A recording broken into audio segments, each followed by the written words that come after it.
State کی ذمہ داری ہے اپنے کمزور طبقے کی حفاظت کرنا، جس کو فلاحی ریاست کہتے ہیں۔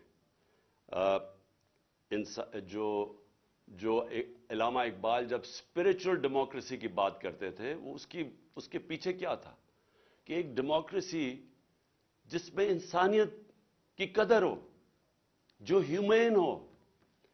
اور یہی آج مجھے افسوس سے کہنا پڑتا ہے کہ آپ اسکینڈینیویا چلے جائیں، آپ نے اگر وہ جو سوچ تھی ہمارے نبی صلی اللہ علیہ وسلم کی مدینہ کی ریاست میں جو فلاحی ریاست بنائی تھی، آج اگر آپ نے اس کی مثال دیکھنی ہے تو سویڈن، ڈنمارک اور ناروے چلے جائیں۔ بہترین قسم کا انسانیت کا وہ نظام ہے، خوشحال لوگ ہیں۔ میری کنٹینشن یہ ہے کہ جب تک آپ عدل اور انصاف نہیں معاشرے میں رائج کرتے اور ایک فلاحی ریاست انسانیت کا نظام نہیں بناتے، اللہ کی برکت نہیں آتی معاشرے پہ۔ اور یہی آپ دیکھیں کہ وہاں خوشحال ہیں، آپ کے لوگ ترستے ہیں وہاں جانے کے لیے اسکینڈینیویا۔ کبھی پوچھیں جو پاکستانی رہتے ہیں وہاں اسکینڈینیویا میں، وہ کتنی تعریف کرتے ہیں، ان کو سمجھ ہے کہ فلاحی ریاست کیا ہوتی ہے۔ اور ہم نے پوری کوشش کی، ہیلتھ کارڈ لے کے آئے ہم۔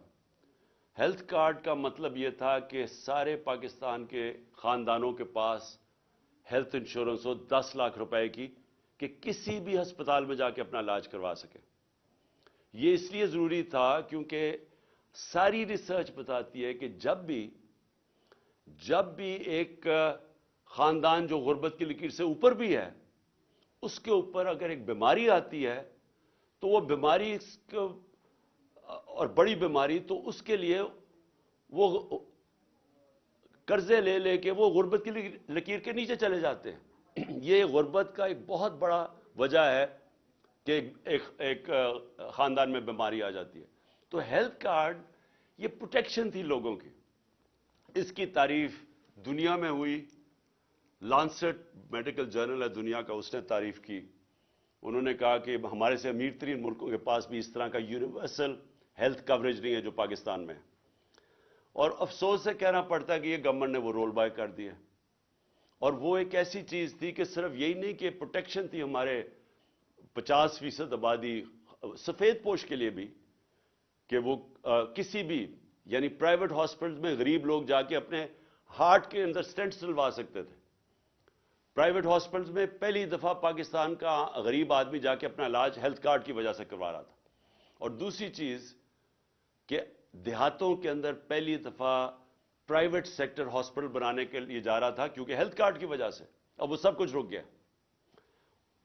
ہمارا جو احساس پروگرام تھا وہ دنیا نے اکنالج کیا۔ اسٹینفورڈ یونیورسٹی نے اپنی رپورٹ کی احساس پہ، اور انہوں نے کہا کہ یہ پاکستان کے اندر ہیلتھ اور ایجوکیشن کے اوپر یہ جو پیسہ خرچ کر رہے ہیں، اور اس کی وجہ سے فلاحی ریاست کی طرف پاکستان جا رہا ہے۔ تو جو بھی ملکوں کے اندر ظلم ہوتا ہے، جو قدر نہیں کرتے اپنے کمزور طبقے کے، جدھر غریب اور امیر میں فاصلے بڑھتے جاتے ہیں، جدھر غریب کی بنیادی ضروریات پوری نہیں کرتا ایک معاشرہ، میری یہ ایمان ہے کہ ان کے اوپر اللہ کی برکت نہیں آتی۔ ہمیں یہ کہا جاتا ہے کہ جی پہلا پیسہ آئے گا، پہلے قوم کے اندر پیسہ آئے گا اور پھر ہم اس قوم کے اندر فلاحی ریاست لے کے آئیں گے۔ میں یہ سمجھتا ہوں کہ یہ بالکل غلط ہے۔ پہلے آپ فلاحی ریاست لیتے ہیں، عدل اور انصاف قائم کرتے ہیں، پھر قوم میں خوشحالی آتی ہے، جو کہ مدینہ کی ریاست میں ہوا تھا۔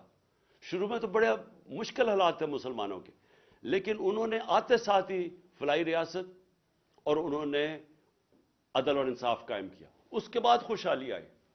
اور یہی ماڈل پاکستان کو فالو کرنا ہے، کیونکہ اب تک ہم انتظار ہی کرتے رہتے ہیں کہ جی پہلے پیسے آئیں گے اور پھر فلاحی ریاست بنے گی، جو نہ پیسے آتے ہیں اور نہ فلاحی ریاست بنی ہے ابھی تک۔